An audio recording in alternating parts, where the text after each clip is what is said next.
Cette capsule va porter sur les limites à l'infini. Donc, dans les dernières capsules, on a vu ensemble comment calculer les limites graphiques et algébriques, mais c'était vraiment des valeurs très particulières. Là, ce qui va nous intéresser, c'est plus quand que x va prendre des valeurs très grandes ou quand que x va aller dans les négatifs. Donc ça ici, ça s'appelle les limites à l'infini. Et si on prend la fonction suivante, dans le fond, l'idée, c'est de, à la place de regarder à des x particuliers comme à 1 ou à 2, on va regarder, dans le fond, aux deux extrémités de ma courbe. Donc, quand que x prend des valeurs très, très grandes, donc par exemple, là, ici, c'est sûr que l'échelle fait en sorte qu'on dirait que ça arrête à 3, mais c'est un polynôme. Donc, ça veut dire que ça continuerait, la courbe pourrait continuer. Donc, si je prends x qui vaut 10, bien, ma fonction sera encore plus haut. Imaginez que je m'en vais jusqu'à x qui vaut 1000, 1 million, 1 milliard, mais ma fonction est rendue très, très, très, très haute. Donc ça ici, ça s'appelle des limites à l'infini. Donc, lorsque je regarde à l'extrémité droite du graphique, bien, on va dire quand que x s'approche de l'infini, quand que x prend des valeurs très, très, très, très grandes. Donc, qu'est-ce qui se passe au niveau de ma courbe?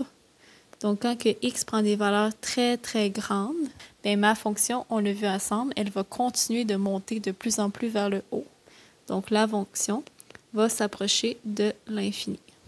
Là, on peut faire le même principe, mais du côté gauche. Donc, du côté gauche, quand on regarde mon fonction, encore une fois, on dirait qu'elle arrête, mais dans le fond, on continuerait vers le bas. Donc, si je prends des x qui sont de plus en plus petits, donc si je prends moins 10, si je prends moins 10 000, bien, ma fonction continue de descendre. Donc ça s'appelle une limite également à l'infini.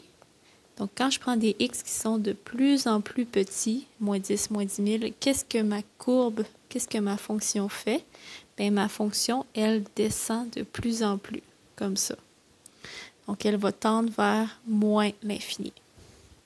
Donc les limites à l'infini, bien, dans le fond, ça correspond aux deux extrémités de votre courbe, donc aux deux bouts de votre graphique. Donc ça, c'est de façon géométrique. Évidemment, on peut le faire de façon algébrique. Avant de le faire de façon algébrique, bien, il faut juste se rappeler comment ça marche avec les infinis. Bon, je vous ai mis les réponses. Vous les avez également dans les notes prof, mais je vais juste en faire quelques-uns pour vous montrer comment ça fonctionne. Donc, si, par exemple, je prends l'infini plus k, bien, l'infini plus k, c'est comme de dire, je prends 1 million plus 3 plus 4. Bien, le plus k qui est ici, il n'y a pas vraiment d'impact parce que l'autre est vraiment très fort. 1 million plus 3, ben, ça va rester quelque chose de très, très grand. Donc, c'est pour ça qu'on dit infini. Ceux qui sont vraiment importants, c'est peut-être lui ici qui va revenir au cours de la session, k sur l'infini.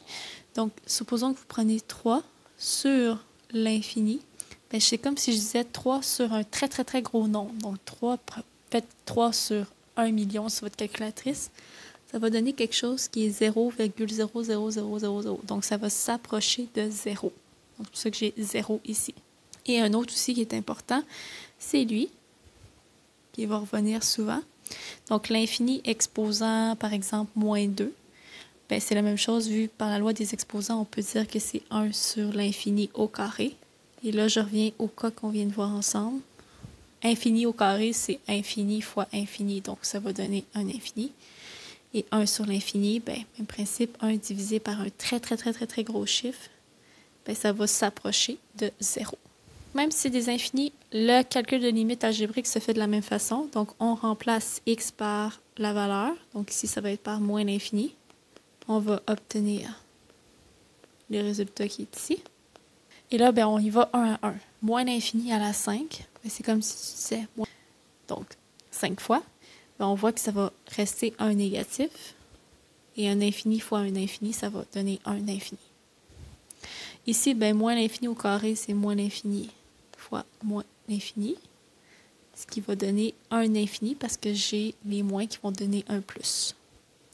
Ici, moins l'infini divisé par 3. Donc, même si je divise par 3, le chiffre va rester quand même assez grand. Donc, ça va donner moins l'infini. Et j'ai le plus 5 qui suit. Il reste juste à gérer ici le moins 2 fois l'infini. Bien, moins 2 fois l'infini, ça va donner moins l'infini. Et finalement, quand on combine ensemble, moins infini, moins infini, moins infini, ça donne moins infini.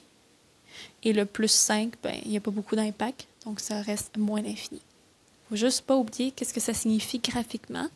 Donc, x tend vers moins l'infini, ça veut juste dire qu'est-ce qui se passe du côté gauche. Quand je regarde mon graphique à l'extrémité gauche, bien, ma fonction tend vers moins l'infini. Ça veut dire qu'elle descend de plus en plus, comme ça.